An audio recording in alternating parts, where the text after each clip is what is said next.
time to start the seedlings for the spring as far as the early cole crops. I'm just doing some broccoli, some cauliflower.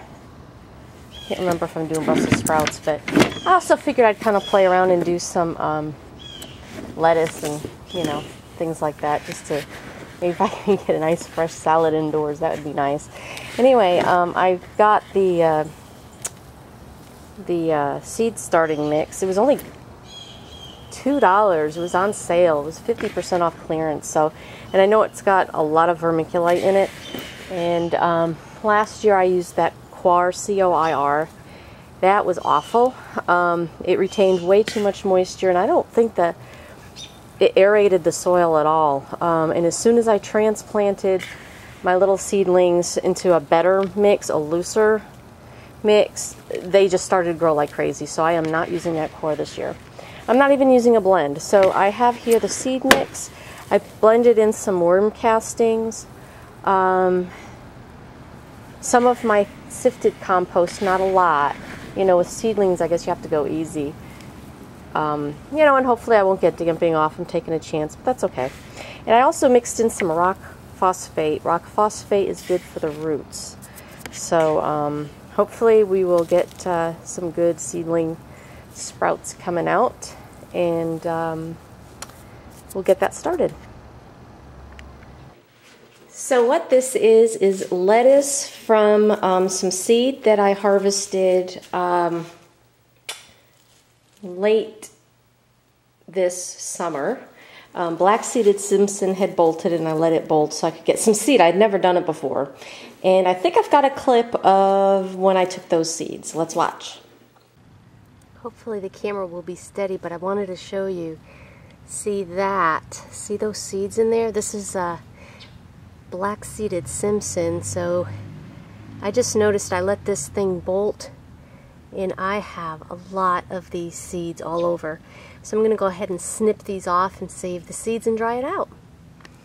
Okay, next, what I've got here is the, let it get focused, Savoy cabbage that I sprouted. These are definitely ready to go. Here's my soil that I showed you earlier. What I did was I kind of pre-soaked it to kind of get the moisture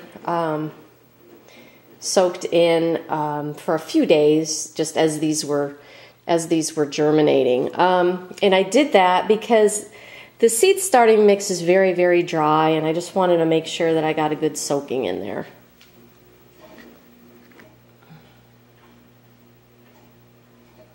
Isn't it cute? I'm trying not to touch the root part if at all possible, and I know I just did.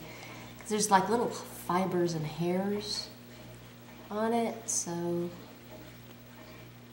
we'll see how that turns out. Oops, okay. That's the date that I started the seed sprout, just so I know. And the reason why I do these wet paper towel type seedlings is, number one, it just germinates faster, and I just have a really good success rate with it. I know if you're doing mass plantings, you know, with as many seeds as they give you in the packet, I guess it's not necessary, but anyway, that's what I like to do.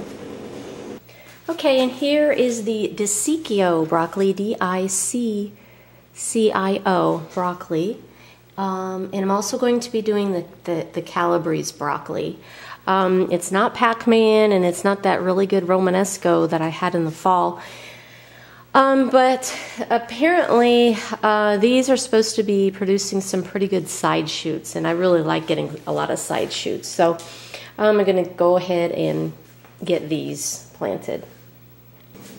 Here are the Calabrese sprouts. These look better than those other Diciccio seeds, or sprouts.